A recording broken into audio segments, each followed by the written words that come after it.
Xonanda Imron haqida o'zbek shou-biznes olamida kutilmagan xabarlar tarqaldi. Assalomu alaykum, hurmatli tomoshabin. Kanalimizga xush kelibsiz. Videoroliklarimiz ostida bir dona like hamda podpisatsiya tugmachasini bosib qo'yishni yodingizdan chiqarmang. Xonanda Imron o'zining kutilmagan intervyusi bilan barchani hayratda qoldirdi. Odamlar meni yo'q joydan chiqib mashhur bo'ldi deydi. Meni kuzatmaydigan, ko'p narsadan xabari yo'q odamlar men haqimda birgina hit qo'shig'i bilan yo'q joydan chiqib keldi deyishadi. Bunday gap so'zlar bo'lishi tabiiy hol. Qiyinchilik payti aslida bizga ham oson bo'lmagan. Konservatoriyani bitirgandan keyin ham 7-8 yil yurdik. 2005-yildan to 2018-yilning oxirigacha tinimsiz mualliflik qo'shiqlarini tayyorladim. Bunda menga dadam hamda akalarim yordam berishgan. Chunki Toshkentda talaba bo'lib, bitta mualliflik taronasini chiqarish ham oson emasdi. Joy topolmay ko'chada qolgan paytlarim ham bo'lgan. Bu qiyinchiliklarni o'zim bilganim ma'qul. Hammaga bu haqda bong urib ko'z yosh qilishdan foyda yo'q deb ko'p aytaman deydi xonanda. Qiyinchilikka duch kelganingda buni oila a'zolaringga, onasi va rafiqasiga aytishi kerak. Inson hayotida qiyinchilikka duch kelsa, vaziyatni yaqinlariga aytib, hech bo'lmasa bir qismini ma'lum qilishi kerak. Ko'pchilik bu haqda onasiga aytmaslikni afzal ko'radi. Onangga aytma, uni qiynab qo'yasan, azob chekadi deyishadi. Nimaga endi?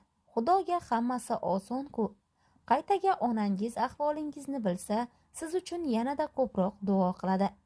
Ayolingizga aytsangiz, u ham duo qiladi. Men aksincha bu haqda ularga bildirish tarafdoriman. Qandaydir qiyinchilik bilan yuzlashsam, buni dadamga ham aytkim keladi.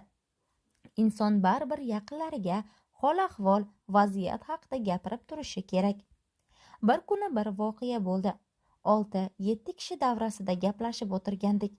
Davramizdagilardan bittasi xayrlashib turib ketib qoldi. Men kuzatib turibman. Qolgan 5 kishi ketgan odamni g'iybat qilishga tushdi. Boshida buni shunchaki oddiy hol bo'lsa kerak deb o'yladim. Birozdan so'ng yana bir kishi davrani tark etdi. Uni ham muhokama qilishga o'tishdi. Shunda ularga xafa bo'lmanglar-u, men hozir turib ketishga ham xijolat bo'lib qo'rqib turibman. Agar shunday qiladigan bo'lsanglar, yig'ilib nima qilasizlar dedim. Mana shunaqa birovning ortidan gapirib, g'iybat qiladiganlar bilan murosa qila olmayman. Bunday ishlarga aslo rozi emasman. Kim bo'libsanki birovni g'iybat qilasan deydi xonanda. Endi mening ham qizim bor. Ertaga vaqti kelib uni kimgadir uzatish haqida o'ylayman.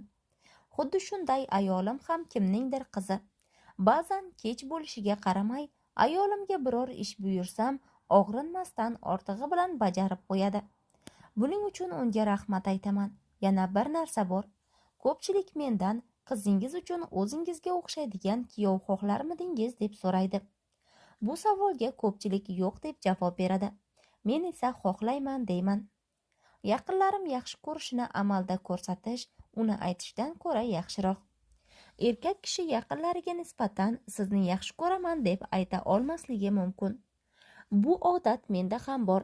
Yaqinlarimni, oila a'zolarimni yaxshi ko'rishimni amalda ko'rsatishga harakat qilaman. Yaxshi ko'raman deb aytish ham yaxshi albatta. Ammo nazarimda buni amalda isbotlash gapdan ko'ra ancha baland turadi. Ayollarga maslahatim, agar turmush o'rtog'ingiz yoki farzandlaringiz sizga nimanidir ilinib, vaqt ajratayotgan bo'lsa, bilingki, ular yaxshi ko'rishini amalda ko'rsatishmoqda. Buni to'g'ri tushunib shukr qilinglar va rozi bo'linglar deydi xonanda Imron o'zining bergan intervyusida.